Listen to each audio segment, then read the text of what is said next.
3 questions, but I'm only going to ask 2 up front. 1, is it possible to love someone without loving everything about them? It's reasonable to say yes, right? The inverse of that is it possible to hate someone without hating everything about them? Now that's a different question, isn't it? The single most difficult conversation, or certainly in the top 2, but the single most difficult conversation I have to have with every client is the one around hate. Particularly when it comes to healing, vis-a-vis the parent. Hate. And people don't want to fucking touch it, but I have to go mining for it, like you mine for diamonds or like you mine for gold. I have to go mining for it because there is hate very often as a natural response to being hurt. Anger is a natural response to being hurt, natural response to pain being inflicted on me. Hate is a natural response, particularly when pain has been inflicted repeatedly, over time, consistently. It's a natural response. But people's natural response to the word hate and its sister word evil is, no, I don't hate. I'm not a hater. I don't want to be a hater. We're not discussing hate. There's no hate in me. And I'm like, all right, let's go with that for a minute. You hold on to that pet theory of yours. Let's run with it a bit because it brings up my 3rd question. And the 3rd question is simply this. Is it possible that when we talk about hate, when I express my feelings of hate towards a person, that I'm not actually taking in hate? People think that, shit, if I talk about hate, I'm becoming a hater. I'm bringing hate into my life. No, you're not. If you talk about hate, you're actually expressing. Express. It's Latin. To push out. So the question is it possible that it's not you become a hater when you express hate, but you actually already are a hater because the hate's already in you. By expressing it, you're finally pushing it out. You're finally becoming an unhater. You're finally getting the fucking hate out of you that has been a natural response to something that was done to you and likely done repeatedly, consistently, over time. Is it possible? And I believe it is. In fact, I don't even believe it's possible. I believe it's fact. That until you get the hate out of you, it's still in you. So you are a walking hater if you haven't gotten it out of you yet. You can claim, I don't want to be a hater. Got bad news for you. You already are. So at what point in life do you get the pain out? Do you get the hate out so that you aren't a hater anymore? Is it possible that the reason your relationship sucks so bad is that you are terrified to tell the truth about how you really fucking feel? Is it possible that this relationship that's been tearing your guts out and it's so hard, blah, blah, blah, is that way because you refuse to say when you're being hurt, when you're feeling like your needs aren't being met, you refuse to stand up and say, I want this relationship to be more mutual, and here's what I want. That you refuse to stand up and speak your truth because you were taught that you don't matter. You were taught that your voice doesn't matter. You were taught that the only way you're ever going to get somebody to fucking like you is if you give them everything, you keep your voice silent. And so you've become an expert at doing things to make people love you rather than being who you are, which includes expressing your truth. You're terrified if you express your truth, they won't want you, thereby confirming your lack of worth to you. The very words you most fear hearing when you tell someone who you are and what you really feel is no, you don't matter. I don't want that. See you later. I'm out of here. Is it possible that you're terrified to tell the truth and that's your share of the pain in this relationship? And at what point do you finally fucking matter enough to yourself to have the balls to tell the truth and put it out there? If they leave, they leave.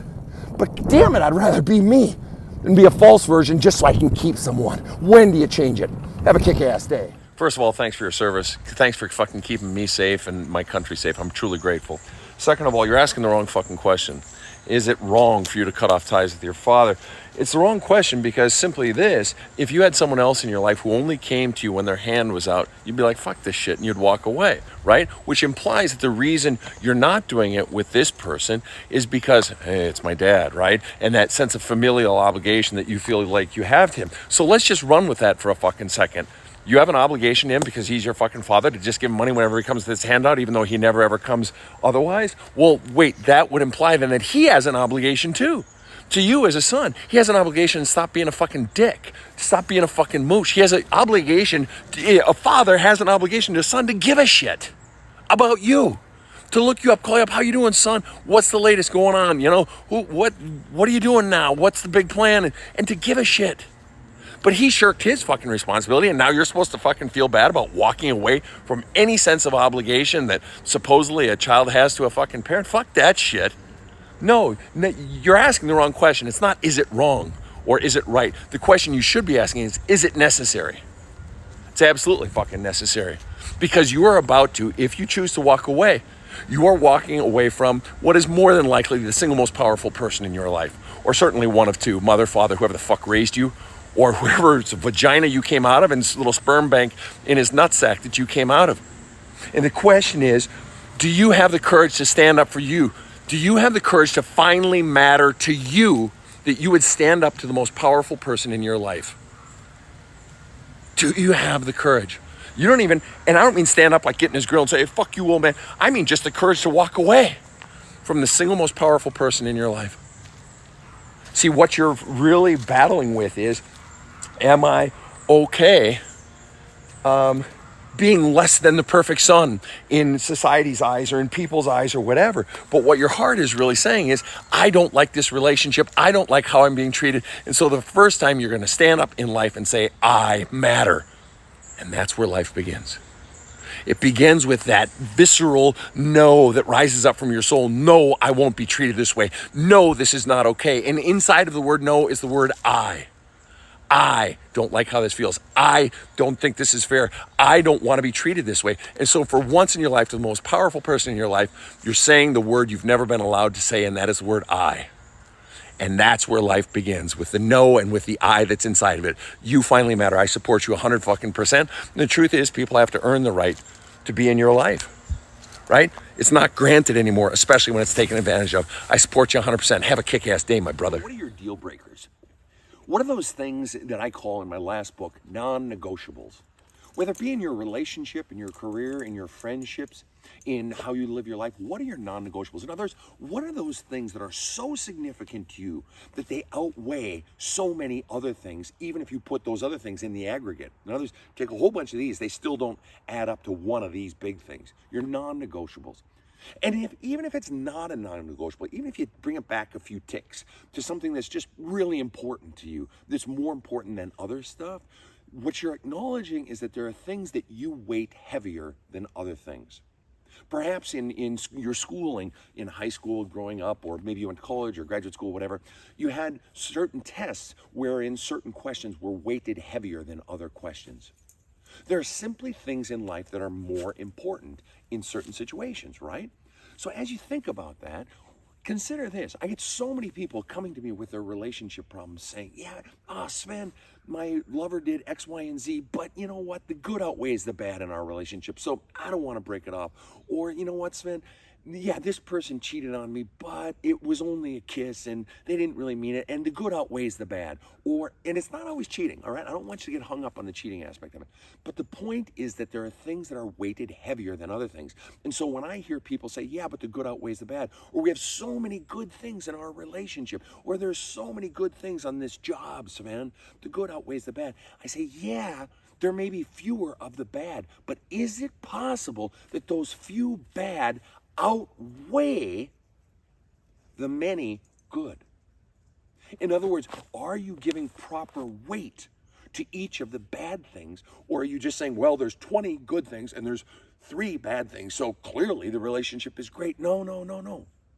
Some things can be so fucking bad that they undermine all of the good. And you may want to focus on the good because you don't want them in the relationship. You don't want them be alone. You don't want to go through the process of breaking up. You don't want to have them confirm that you don't really matter to them, whatever it is. But is it possible in your life that there are some non-negotiables, some deal breakers that you're not giving their proper weight, that you are not acknowledging, holy shit, this is big? If so, what are they? And when do you have the courage to finally look the truth in the face? Are you divorced? Do you have kids? To what degree are you using those kids to get your own fucking needs met? To what degree are you forcing that child to be the fucking parent and go to the other fucking parent to get the other half of the money for their fucking violin lessons? To what degree are you keeping that child for yourself to get your own fucking needs met? Needs for affection, needs for fucking companionship, needs for to have someone to fucking talk to. To what degree are you putting the child in the middle?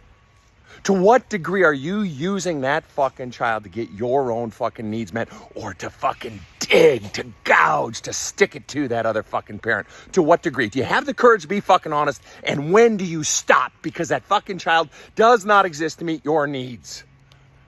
You exist to meet the child's needs. You exist to take on the role of the fucking parent and do the parenting shit. That is not the child's role. When do you stop the shit? And by the way, maybe you're not doing it, but who did it to you? Have a kick-ass day. Point in life yet where every last fucking thing feels catastrophic? Are you so fucking down, so fucking anxiety-ridden that even the smallest things, even the smallest drops of pain feel like the whole world is crushing down on you, that I'm not coming back from this? That's when a person's love cup has grown so fucking full of crud and pain and manure and shit and hurt and criticism and loss.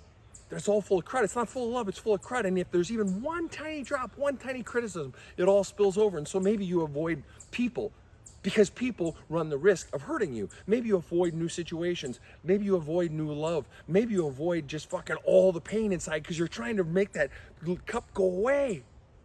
Maybe you're just so full in life finally that everything feels catastrophic. And you think that I need to find something new that'll make me feel good. You try to solve the problem by creating good things, but that doesn't solve the problem. That just denies the existence of all the crud. It enables you to keep running from all the fucking pain, but it's still inside you. So at what point do you actually go to the source and pull the crud out of the love cup? It's what I wrote in my book. There's a hole in my love cup. 4, to get the fucking crud out of your love cup. Because just getting new diamonds and not addressing the raw sewage, as I talk about in my book, just getting more diamonds in your life, more wonderful experiences or more things isn't going to solve the fact that you got so much fucking pain in you that even the slightest thing feels like a catastrophe. You gotta solve the fucking problem. When do you finally have the guts to stop running from your pain, stop distracting, stop fucking self-medicating, stop doing anything you can to avoid the pain, and actually turn and face the shit and finally fix your fucking life? Have a kick-ass day.